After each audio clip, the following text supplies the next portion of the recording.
नमस्कार। देवरिया की आवाज रेडियो केसरी से प्रस्तुत है स्थानीय हालचाल। पहले मुख्य हालचाल।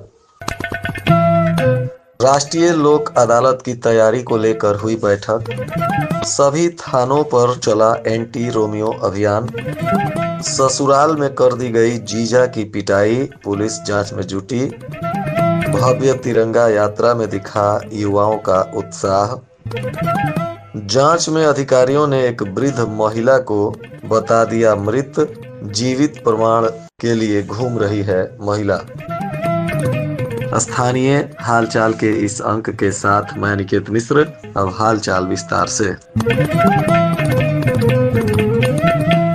इस बार 8 मार्च को आयोजित होने वाले राष्ट्रीय लोक अदालत की सफलता को लेकर जनपद के न्यायाधीश गणों की बैठक की गई, जिसमें अधिक से अधिक वादों को चिन्हित कर इस बार के राष्ट्रीय लोक अदालत में उसे निष्पादित कराने के लिए रणनीति बनाई गई। बताया जा रहा है कि इसमें अन्य वादों के अलावा विशिष्ट विषय आपराधिक समन्वयवाद, 138 धारा, पराक्रम लिखित अधिनियम, बैंक वसूलीवाद, विद्युत एवं जल, पारिवारिक वाद, भूमि अधिग्रहण वाद, सर्विस में वेतन एवं भत्ते से संबंधित विवाद, राजस्व वाद, अन्य सिविल वादों का निपटारा करने के लिए उन्हें चिन्हित कर उन्हें नोटिस निर्गत करने को लेकर आवश्यक रणनीति बनाई गई।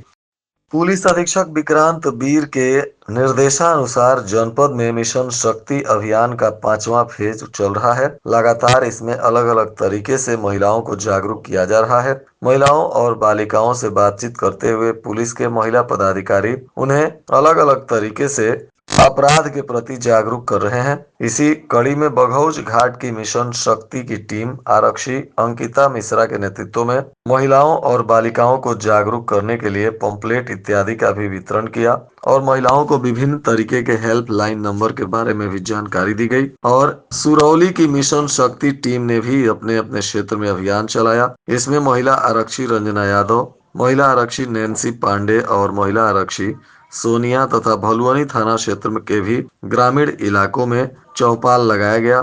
यहाँ भी मिशन शक्ति की टीम सरवर आलम, महिला आरक्षी ज्योति सिंह और महिला आरक्षी अजय मौर्य तथा थाना मैल में भी महिला आरक्षी स्वाति त्रिपाठी के नेतृत्व में अभियान चलाया गया। इसी तरह जनपद के सभी थाना क्षेत्रों में महिला आरक्षी और उनकी सहयोगियों के साथ मिलकर महिलाओं को जागरूक करने के लिए अभियान चलाया गया। इधर ससुराल में आए एक जीजा को उनके ससुराल वालों ने जमकर पिटाई कर दी, उनका कुल्हा तोड़ दिया। इस मामले में अब पीड़ित की तहरीर पर सास, ससुर और 2 सालों के विरुद्ध मारपीट सहित विभिन्न धाराओं में पुलिस ने केस दर्ज कर लिया है। बताया जा रहा है कि जीजा अपने ससुराल में 10,000 रुपए कर्ज दिया था, जिसको मांगने के लिए वह पहुंचा था। पीड़ित शहर के राम गुलाम टोला निवासी राकेश कुमार चौहान पुत्र श्रवण चौहान बताया जा रहा है, जो अपने साले अविनाश चौहान को 10,000 रुपए उधार दिया था और 1 महीने के भीतर पैसा लौटाने की बात कही गई थी। अब आरोप है कि राकेश अपने दिए हुए पैसों को मांगने के लिए जब ससुराल में पहुंचा, सिंधी मिल कॉलोनी में इनका ससुराल है, जहां अविनाश चौहान, अभिषेक चौहान, रामा शंकर चौहान और उनकी पत्नी मीना देवी ने मिलकर जमकर उनकी पिटाई कर दी, जिसमें उनका कुल्हा टूट गया है। अब पुलिस जीजा के बयान पर साले, ससुर और सास के विरुद्ध मामला दर्ज करते हुए अनुसंधान कर रही है। इधर क्षेत्र के घाटी बाजार से तिरंगा यात्रा का भव्य आयोजन किया गया था। इस दौरान क्षेत्र के हजारों युवा इस तिरंगा यात्रा में साइकिल, मोटरसाइकिल इत्यादि से शामिल हुए। यात्रा के दौरान स्थानीय प्रशासन भी पूरी तरह से मुस्तैद रहा। हाथों में तिरंगा लिए देशभक्ति गीतों पर झूमते हुए युवा और क्षेत्रीय जनप्रतिनिधियों ने जमकर भारत माता का जय घोष किया। घाटी चौराहे पर आयोजक कैप्टन रत्नाकर मिश्रा के नेतृत्व में क्षेत्रीय युवा एकत्रित हुए, जहां से डीजे पर बज रहे देशभक्ति गीतों पर बाइक, साइकिल, चरपहिया वाहनों के साथ भव्य तरीके से यह यात्रा निकाली गई। सलेमपुर में वृद्धा पेंशन लाभार्थी को विभागीय जांच में अधिकारियों ने मृत घोषित कर दिया। इसकी भनक लगने के बाद अब वृद्धा अपने को जीवित बताने के लिए प्रमाण पत्र लेकर अधिकारियों के कार्यालयों का चक्कर लगा रही है। महिला एसडीएम दिशा श्रीवास्तव से भी मुलाकात की और न्याय की गुहार लगाई। एसडीएम ने पूरे प्रकरण को जांच कराने के लिए खंड विकास अधिकारी को निर्देशित किया है। बताया जा रहा है कि सलेमपुर विकास खंड के ग्राम रामपुर बुजुर्ग की रहने वाली नवजाति देवी पति राजनाथ चौहान वृद्धा पेंशन की लाभार्थी रही हैं और विभाग के तरफ से कराई गई जांच में 25 जून 2024 को अधिकारियों ने बिना स्थलीय सत्यापन के उन्हें मृत घोषित कर दिया। उनका पेंशन बंद हो गया। अब वे अपने को जीवित साबित करने के लिए बैंकों से लेकर अधिकारियों के कार्यालय तक चक्कर लगाने पर मजबूर हो गई हैं। श्रीरामपुर थाना क्षेत्र के भोपतपुर गांव में हुई चोरी की घटना का पुलिस ने पर्दाफाश कर दिया। चोरी कोई और नहीं बल्कि वादी की बहू ने ही एक युवक के साथ मिलकर किया था।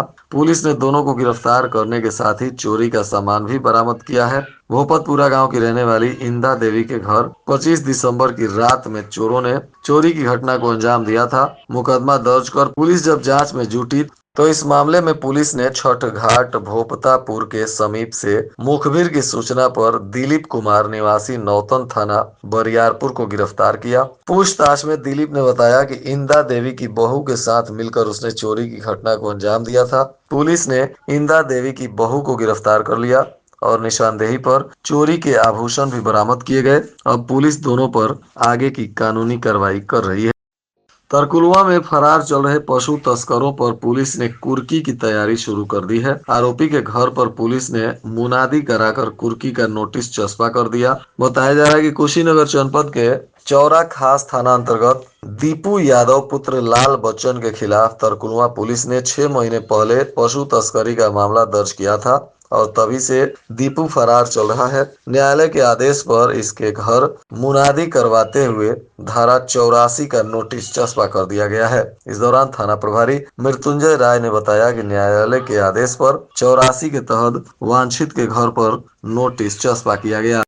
पुलिस अधीक्षक विक्रांत वीर के तरफ से अपराध और अपराधियों पर नियंत्रण लगाने के लिए कई तरीके का अभियान चलाया जा रहा है। इसी कड़ी में पुलिस अधीक्षक के निर्देशानुसार बनकटा के रामपुर बुजुर्ग पर पुलिस ने वाहन जांच के दौरान एक कंटेनर को पकड़ा जिसके अंदर से 22 गोवंशीय पशुओं को बरामद किया गया और इसमें 3 पशु तस्करों को पुलिस ने गिरफ्तार कर लिया, जिसमें एक आरोपी बाबर पुत्र नौसाद उर्फ नौसेली ग्राम नगरा थाना पटरंगा जनपद अयोध्या का निवासी है। दूसरा अंसार बंजारा है, यह जनपद अमेठी के ग्राम कितारपुर बसंडा थाना बाजार सुकुल का रहने वाला है और तीसरा आरोपी सद्दाम उर्फ पोले पुत्र गुलाम हुसैन, यह बाराबंकी के सलीम तरैया का निवासी है। पुलिस ने तीनों को गिरफ्तार कर इनके कंटेनर और पशुओं को जब्त करने के बाद सुसंगत धाराओं में अभियोग पंजीकृत करते हुए इन्हें न्यायिक अभिरक्षा में भेजा है और इन पर नियमानुसार कानूनी कार्रवाई की जा रही है। और आज के मौसम का तापमान देवरिया में न्यूनतम 10 डिग्री सेल्सियस और अधिकतम 21 डिग्री सेल्सियस रहने की संभावना है। अंत में मुख्य हालचाल एक बार फिर।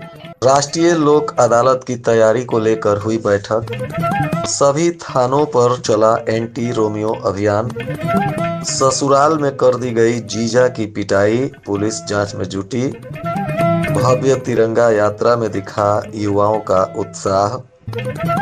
जांच में अधिकारियों ने एक वृद्ध महिला को बता दिया मृत, जीवित प्रमाण के लिए घूम रही है महिला।